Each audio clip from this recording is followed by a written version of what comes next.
Young men in handsome uniforms roamed the streets to the delight of the refined population of young ladies who met them. War was new to them all.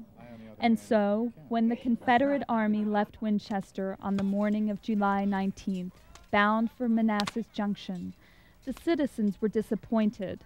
But it wasn't until 3 days later, on a quiet Sunday morning in the seemingly deserted town, that a terrible sense of foreboding rested like a fog on the community. Gloom and anxiety was on every face, but how would our hearts have fainted if we had known that all through those bright, peaceful hours a deadly struggle was going on, that the good and the brave were falling like leaves in autumn. Without pay or reward of any kind, they spent countless hours in Winchester's hospitals. Many of them were not in the least prepared for the gruesome scenes they witnessed, but still they forced themselves to go.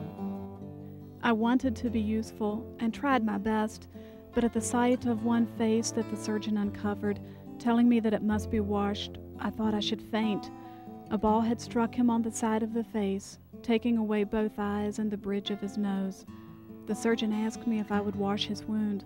I tried to say yes, but the thought of it made me so faint that I could only stagger to the door. As I passed, my dress brushed against a pile of amputated limbs heaped up near the door. My faintness increased, and I had to stop and lean against the wall to keep from falling. Just then Mrs. McGill stopped by me on the way in and asked me what was the matter. I told her about the poor man whose wound I could not wash. "I'll wash him," she said, and with her sweet, cheerful face, she went in, and I saw her leaning over him, Cornelia MacDonald. Inside the hospitals, compassion and humanity took precedence over ideology, but on the streets, the bitter division between Union and Confederate continued.